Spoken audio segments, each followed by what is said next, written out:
I-try nyo at matry nyo lalo na doon sa mga taong mayroong mga pinagdadaanan ngayon. Sobrang hirap ng buhay. Hi guys! Today is the Feast of Saint Rita. Sa lahat ng taga Saint Rita College, Sukat Paranaque, Happy Fiesta, at saka Saint Rita College of Manila.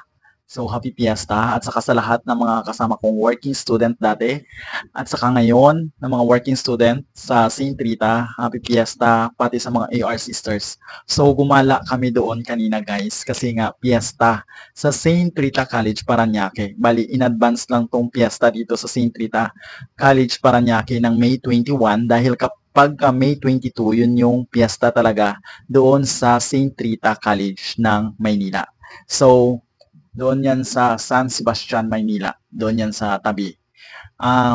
Nagpunta kami doon at saka palang nag-flashback lahat ng memories ko, ng experiences ko sa Saint Rita College Paranaque nung nag-working student ako doon for 4 years, guys. So, by the way, I'm Jana Marie. So, sobrang dami ko ng kwento at marami akong mga failures sa buhay na pwede kong i-share at gusto kong maibahagi sa aking mga viewers dito sa aking YouTube channel para at least may mapagpupulutan kayo ng aral at ma-realize natin yung mga realization ko ng mga failures ko sa buhay na hindi ko na dapat ginawa or hindi ko dapat ginawa pero nagawa ko ng mali. So, i-share natin yung mga bagay-bagay sa ating channel para at least hindi nyo na magawa at hindi nyo na ma-apply sa mga buhay-buhay nyo. So, yun ang gusto kong concept dito sa ating YouTube channel na at least kahit papano mayroon din namang matututunan ang ating mga viewers.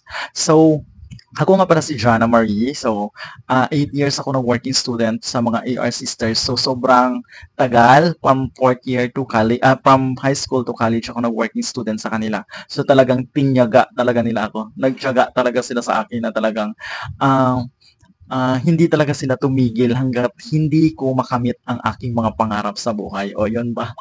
Si Saint Rita pala guys, ano siya, bali, patron saint of impossible. So, isa si Saint Rita sa tumulong sa akin at pinanghahawakan ko para matupad ang aking mga pangarap sa buhay. Alam nyo ba guys, sa panahon ng mga sobrang daming trials na dumating sa buhay ko, si Saint Rita ay isa sa nilalapitan ko, lalo na nung mga struggles ko nung nag-aaral ng college. Kasi syempre, wala naman akong ibang inaasahan nung panahon na nag-aral ako as working student sa Saint Rita, kundi ang sarili ko lang. Kasi mahirap din talaga ang buhay namin sa probinsya ng mga panahon na yun.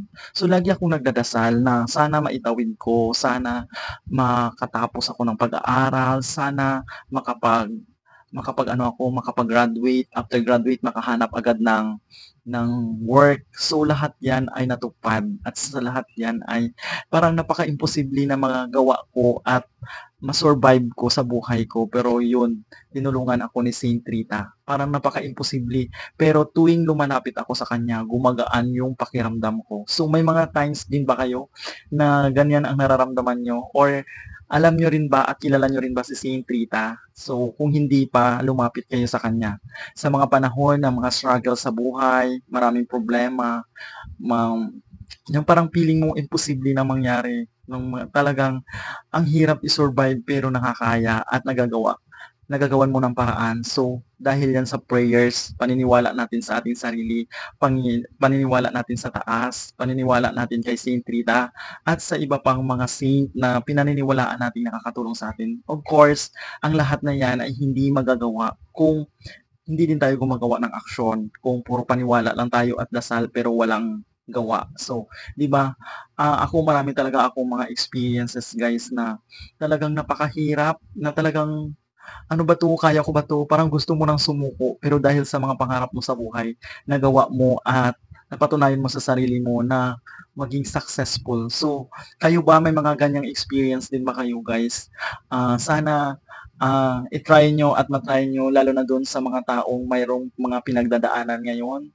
Sobrang hirap ng buhay, lalo na pag nandito ka sa Pilipinas. Mag-wish tayo guys pag humaharap tayo kay Saint Rita. Kasi pag karapat dapat tayo sa mga dasal at panalangin natin, kung yun ay para talaga sa atin, matutupad yun. So, yun lamang po. This is Jana Marie. Please don't forget to subscribe my YouTube channel, Jana Marie TV. Thank you so much.